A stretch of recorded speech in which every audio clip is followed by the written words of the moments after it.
Y ahora, bueno, espero que hayan visto los videos de resumen de la guía 1 y 2. Ahora vamos a partir de lleno con lo que es la unidad número 1 de gases ideales. Ya recordemos que en la guía 1 y 2, que lo que vimos en clase también, era un repaso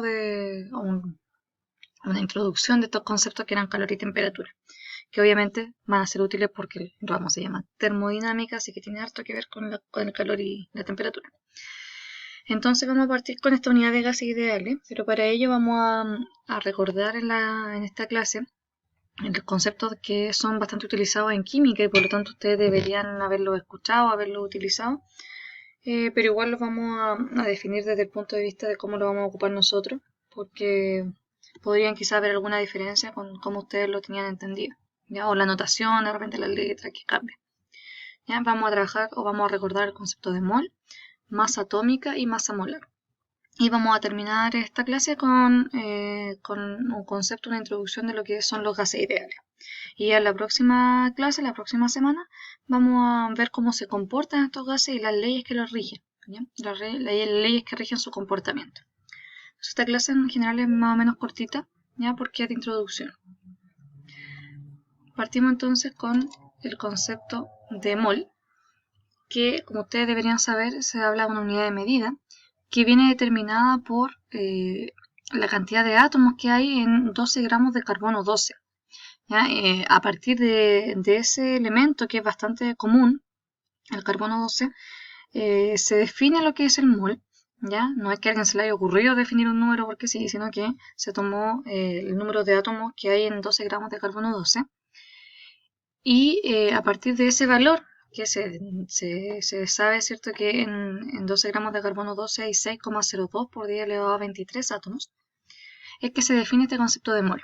Entonces un mol van a ser 6,02 por 10 elevado a 23 átomo, molécula o en verdad cualquier otro concepto que yo quisiera describir en base a un mol. Obviamente lo que más se ocupan son átomo y molécula, ¿ya? Pero a mí, como dice aquí, podríamos querer usarlo para cualquier cosa.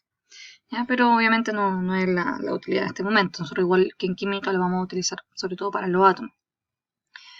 Este numerito, el 6,02 por 10 elevado a 23, se le da un nombre, ¿cierto? Ya que es un número en realidad tan importante y que tiene que ver con lo que es el mol, ¿cierto? Que es una unidad muy importante, una unidad de medida. Se le da el nombre de número de Avogadro. ¿Ya? Entonces cuando usted escuche este concepto siempre va a estar haciendo referencia a este valor numérico. Que acá abajo, ¿cierto? Como una nota le puse escrito no en notación científica, que era como estaba aquí, sino que en notación decimal, para que usted se dé cuenta qué tan grande es este número, ¿cierto? Y también quizás hacer la reflexión de qué tan grande es la cantidad de átomos que hay en 12 gramos de carbono 12. ¿Sí?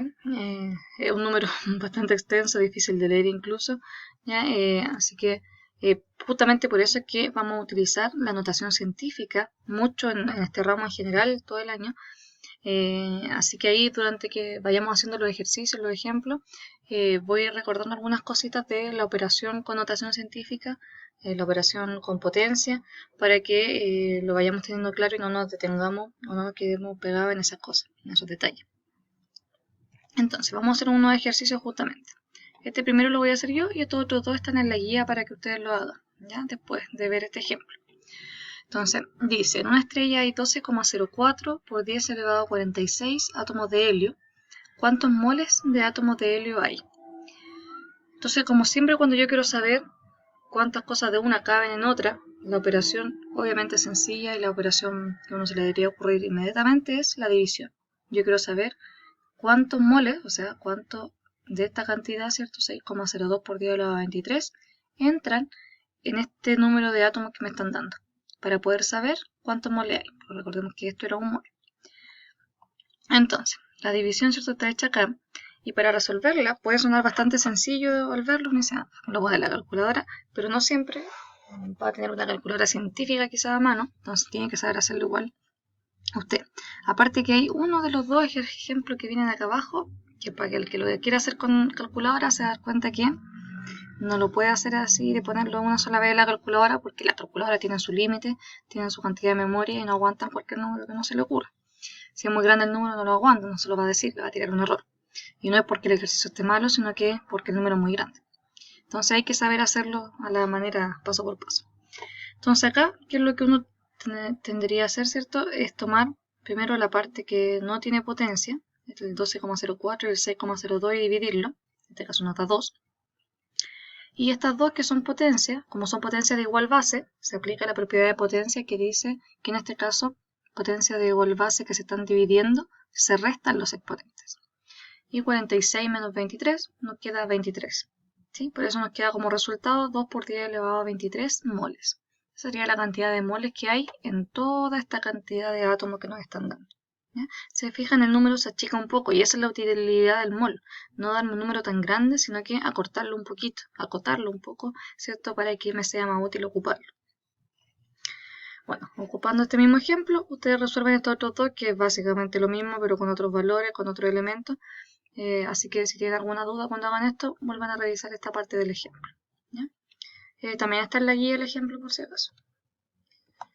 Y el proceso contrario, ¿sí? El proceso contrario, que aquí lo escribí, traté de que me salieran bonitos los números, no lo logré tanto, pero lo voy diciendo para ver si se entiende. A ver, ¿qué es lo que tenemos? Dice, ¿cuántos moles de argón hay en 5 moles? ¿Cuántos átomos de argón, perdón, hay en 5 moles de argón? Entonces, aquí tenemos ya la cantidad de moles y queremos saber la cantidad de átomos, ¿sí? Como tenemos 5 moles y sabemos que un mol es todo este valor, que es el número de Avogadro, lo vamos a querer multiplicar, ¿sí? Y obviamente multiplicamos estos números que no son potencia, nos da 30,1 y conservamos el 10 elevado a 23. Ahora, ¿por qué el ejercicio no se acaba acá? Porque esto no está en notación científica. ¿Sí? Recuerden que para la notación científica hay ciertas reglas, y es que este número que está delante acompañando a la potencia de 10 tiene que ser un número entre 1 y 10, sin contar el 10, o sea, de una cifra, no puede ser de 2 cifras, de 2 dígitos. Entonces el 30,01 hay que transformarlo en un 3,01, hay que correr la coma para acá.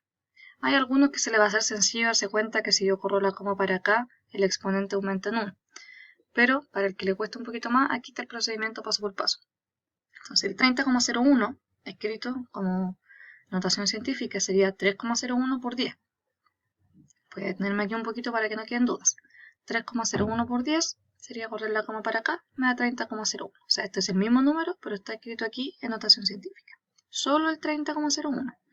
Ahora recién nos preocupamos de este 10 elevado a 23 y lo agregamos aquí abajito. ¿Sí? 30,01 escrito de otra manera y el 10 elevado a 23. Y ahora tenemos este 3,01 que queda aquí, y como tenemos dos potencias de 10 que se están multiplicando, vamos a querer sumar los exponentes. En este 10 de acá originalmente no habíamos puesto nada, ¿cierto? Pero sabemos que si no hay nada hay un 1, y 1 más 23 nos da 24. ¿Sí? Ahí estarían entonces el 3,01 por 10 elevado a 24, que sería el resultado de la cantidad de átomos que hay. Y ahí sí está expresada en notación científica. ¿Ya? Denle una vuelta a esto para lo que les cuesta más transformar a notación científica, para que no vaya a tener problema. Si no lo entendió, retroceda el video, vuelva a verlo, pero que quede clarito esta parte. ¿Ya? Y si no, en algún momento que tengan tiempo, tratar de ver quizás algún video de notación científica para los que tienen un poquito oxidada esta materia, que se ve en primero medio, quizás en básica, para que no tengan problemas de operatorio. Y acá hay 3 ejercicios que están en la guía, que es lo mismo de acá, pero ¿cierto? Con otro elemento, con otros valores, para que puedan ir practicando el pasar, en este caso, de moles a cantidad de elementos, de átomos, que tienen todas estas preguntas.